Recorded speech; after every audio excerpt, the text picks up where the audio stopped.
Hi, I'm Dr. Ken Henry, and this is Conservative Commentary.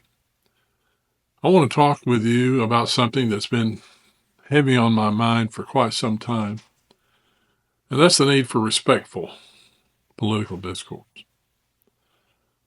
But before we begin, I'd like to ask you for a favor. Please like this video. Please comment on this video. Please share this video, and please subscribe to the channel, which really helps us grow and get the message out.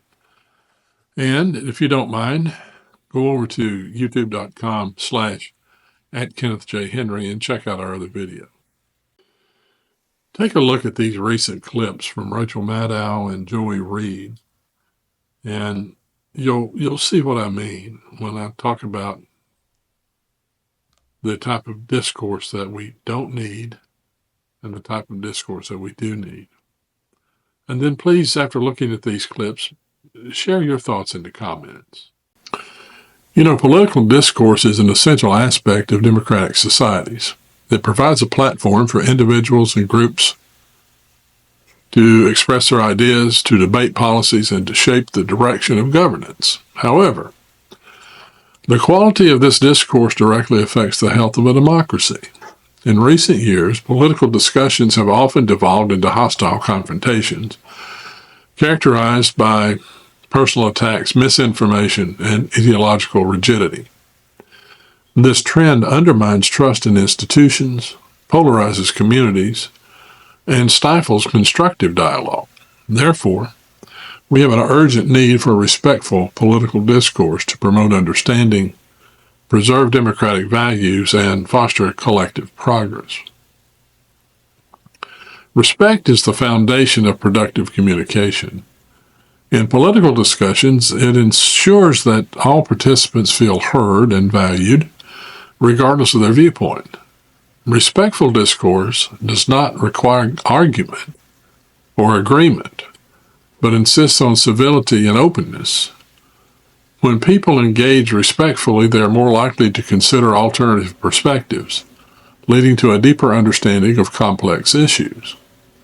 Moreover, respect can de-escalate conflicts, creating an environment where compromise and consensus becomes possible. Disrespectful discourse, on the other hand, breeds division, personal insults, inflammatory rhetoric, and dismissive attitudes alienate individuals and deepen ideological divides. This polarization makes it difficult to address pressing societal challenges, as opposing sides become more entrenched in their positions. Respectful dialogue is thus a necessary antidote to the fragmentation of political communities. And there are certainly consequences of disrespectful discourse. The erosion of respectful political discourse has significant consequences for individuals, societies, and institutions. At the individual level, hostility in political discussions can discourage participation, particularly among marginalized groups. People may fear judgment or retaliation for expressing their opinions, leading to a chilling effect on free speech. This dynamic weakens democracy as fewer voices contribute to the decision-making process. At the societal level, disrespectful discourse fosters mistrust and animosity. Communities become polarized, with individuals retreating into echo chambers rather than where their beliefs are reinforced, rather than being challenged. This polarization can lead to societal unrest and make it harder to achieve collective goals, such as addressing climate change, ensuring economic stability, or protecting human rights.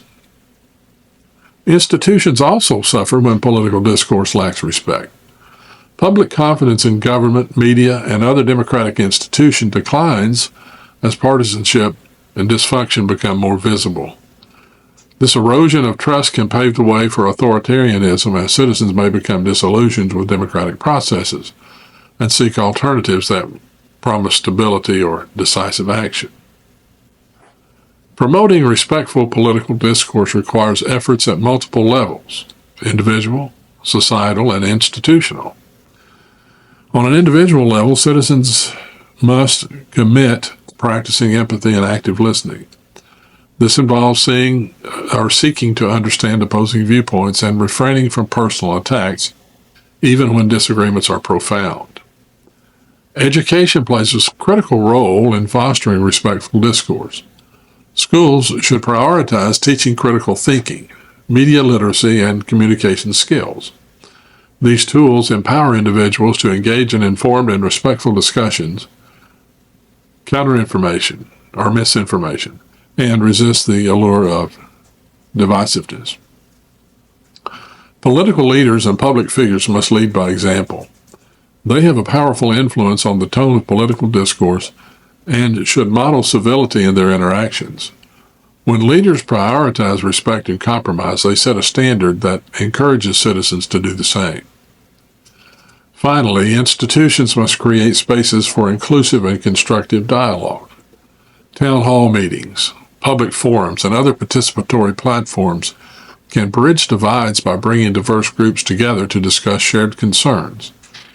Such initiatives remind people of their common humanity and the collective stakes in resolving political conflicts.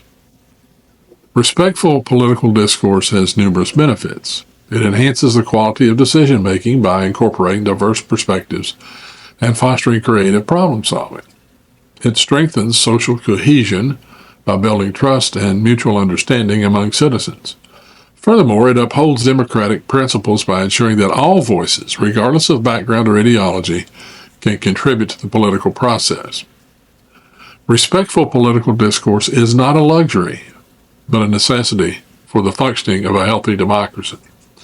It enables constructive debate, reduces polarization, and strengthens trust in institutions.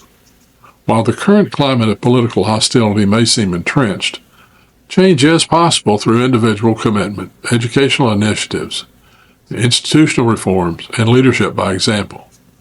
The stakes are high, but the rewards of respectful discourse are well worth the effort. How much are you really willing to personally invest in the liberation of marginalized people? That being said, it's never too late to start masking again and taking more precautions. There you go. It's simple. If you don't wear a mask, you're basically a fascist and a killer. You know, I bet I can guess who that gal's favourite TV network is. It's got to be MSNBC, where the hosts are as crazy as the ever-shrinking audience. Here, Rachel Maddow defames the man selected by President Trump to be the next director of the NIH, Dr. Jay Bhattacharya. This is what Maddow had to say about a superbly qualified, courageous and principled man who is currently a professor at Stanford Medical School. Trump's top candidate endorsed herd immunity as the best way to address the COVID pandemic. Just a fancy way of saying, let's get everybody sick and see what happens. Cull the weak, cull the elderly.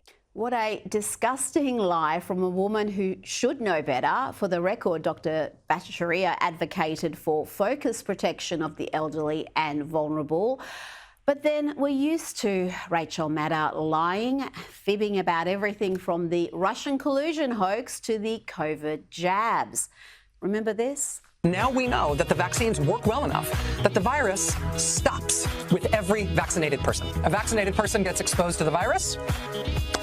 The virus does not infect them. The virus cannot then use that person to go anywhere else. It cannot use a vaccinated person as a host to go get more people. MSNBC host Joy Reid has gone on an unhinged Thanksgiving rant, blasting Donald Trump and his supporters.